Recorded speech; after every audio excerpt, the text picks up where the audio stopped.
Salut à tous, c'est Luchap pour NLG. Comme d'hab, on se retrouve pour faire un petit récap des news de la semaine et voir ce qui nous attend sur les marchés. Niveau news économique, il n'y a pas grand chose depuis la semaine passée, mais niveau crypto, il y a quelques trucs assez sympas. Notamment Sony qui dépose un brevet sur les transferts de NFT entre jeux et consoles, Yuga Labs qui est allé chercher Gucci pour une intégration sur son métaverse Otherside, les bornes de recharge pour téléphone dans les Burger King qui seront payables en crypto. On parle pas de la nourriture, uniquement des bornes de recharge pour son téléphone, parce qu'on sait que les cryptos là-dedans ça peut vachement aider dans les micro-paiements, à cause des frais que peuvent prendre Visa ou Mastercard notamment. Et on a du coup là en dernière news FTX 2.0 qui pourrait voir le jour plus rapidement que prévu parce qu'on sait qu'une équipe bosse déjà dessus à temps plein. Et sinon dans les prochains jours vous savez qu'on a pas mal de chiffres éco qui arrivent, donc confiance des consommateurs, promesses des ventes, PIB, chômage, et indice des prix à la conso. Voilà, tout ça c'est dans les prochains jours, 28, 29, 30, 31, ça va être assez chargé. Donc je pense que rien que pour ça, on peut avoir une bonne volatilité sur les cryptos. Et donc on va voir maintenant sur les graphes. Donc niveau graphe, sur la TradFi, forcément depuis vendredi, il n'y a pas vraiment de news, à part peut-être très vite fait sur le S&P, peut-être qu'on peut déjà penser à un rejet du top qu'on a eu, donc juste là, ça se voit bien, surtout sur le graphe de droite. Mais vu la bougie qu'on est en train d'avoir, je suis même pas sûr que le rejet soit vraiment valide. Surtout quand on voit la VWAP depuis le début d'année, hein, on est en train de rebondir dessus. Donc voilà, est-ce qu'on va vraiment rejeter pour aller chercher la borne basse un petit peu de l'espèce de canal qu'on était en train de faire? Je ne sais pas. Ça va sûrement se jouer dans tous les cas d'ici demain, après-demain, avec les news qu'on va avoir. Je pense que voilà, la direction sera vraiment assez claire. Parce que si, enfin, les deux scénarios sont assez probables, hein, mais c'est soit du coup on retourne par là tranquillement, soit on commence vraiment à casser les sommets, à confirmer au-dessus, et dans ce cas-là, on pourra peut-être espérer aller chercher le nord. Mais voilà, c'est un peu les deux scénarios en tête, donc je vais le mettre en vert celui-là, comme ça va être un peu... Donc c'est un petit peu les deux scénarios que j'ai en tête moi actuellement. Il n'y a pas de direction très claire, mais je pense que les chiffres dans les prochains jours nous aideront là-dessus. Sur les cryptos, par contre, ça bouge beaucoup. Alors, on vient même un petit peu d'avoir un petit dump en direct là, juste avant que je tourne. Donc, moi, je m'attendais un petit peu à deux scénarios. Comme à chaque fois qu'on est sur des tops avec la volatilité qui se réduit énormément, un petit peu hop. Et ben, en général, on a très souvent un faux mouvement qui annonce la couleur. C'est-à-dire, si c'est un faux mouvement vers le nord, et ben après la prochaine direction, c'est le sud. Par contre, si on a la première direction qui est déjà le sud, ça part vers le nord. Donc je m'attendais un petit peu à vous présenter ces deux scénarios aujourd'hui, mais au final, eh ben, on a quand même un des deux scénarios qui est en train d'arriver. Donc moi je viens de switcher long, je viens de buy, je l'ai dit sur le Discord d'ailleurs, n'hésitez pas à aller le suivre pour savoir exactement où est-ce que je TP, où est-ce que je SL.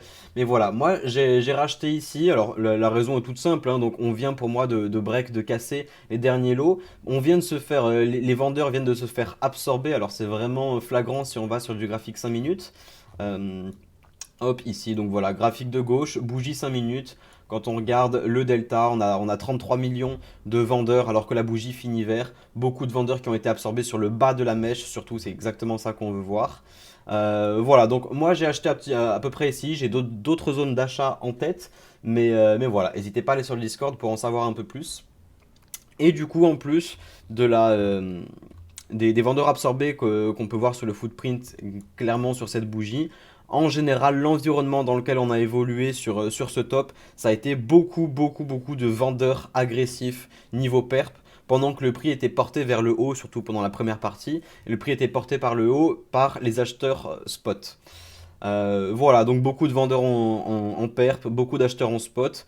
Pour moi, ça crée un environnement qui est favorable à la chasse un petit peu, aux liquidations, tout ça. Et quand on regarde notre CVD, du coup, qui est vraiment très bas comparé au prix, quand on regarde les derniers lots qu'on a eu, on est grosso modo au même endroit, alors que quand on regarde le CVD, on est très largement en dessous. Donc c'est un petit peu ce que je vous répète déjà depuis les dernières fois, hein, mais là on est enfin venu balayer les derniers lots. Derrière, avec beaucoup de vendeurs qui sont absorbés, le lot, on le fracasse pas, on rebondit, on mèche dessus et puis voilà, on commence un rebond. Moi, je pense clairement qu'on est sur un potentiel bear trap. Donc maintenant, attention à vous. J'ai dit qu'il y avait encore quelques ordres à moi au niveau de l'achat qui étaient toujours non exécutés. Donc vous voyez qu'on a toujours un petit lot qui nous reste ici à 26 150. Donc voilà, ça annonce un petit peu la couleur selon moi. Je vise quand même, je vise pas non plus des 30, les 32K, tout ça. Je vise simplement un retour à la normale. Mais, euh, mais voilà, donc n'hésitez pas à aller sur le Discord pour en savoir un peu plus.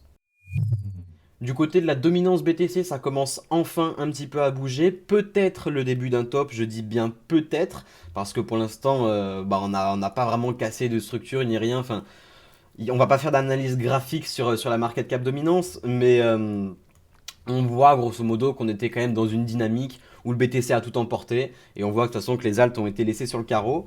Donc, est-ce que ça pourrait changer? Peut-être, hein, peut-être on voit qu'on a amorcé une toute petite chute par rapport à tout le mouvement, mais ça reste amorcer une petite chute.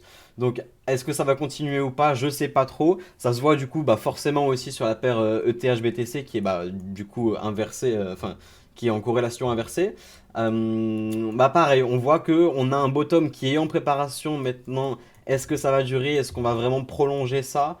Assez compliqué à dire. Moi, je m'attendais très honnêtement, pareil, avant du coup d'avoir le premier faux mouvement, je m'attendais à plutôt qu'on l'ait vers le haut et ça aurait pu profiter de nouveau à BTC. On aurait pu aller de nouveau chercher encore plus bas pour là commencer enfin un vrai rebond après ce faux mouvement qu'on aurait eu.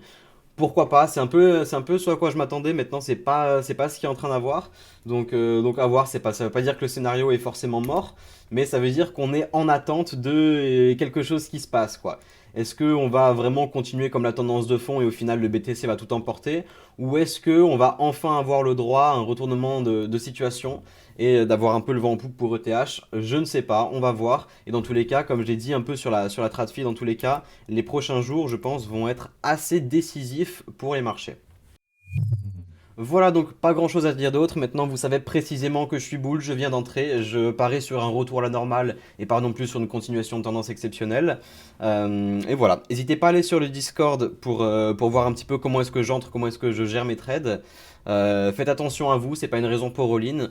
Il n'y a rien dans tout ça qui ne représente un conseil en investissement, évidemment. Et puis voilà, stay safe, à la prochaine.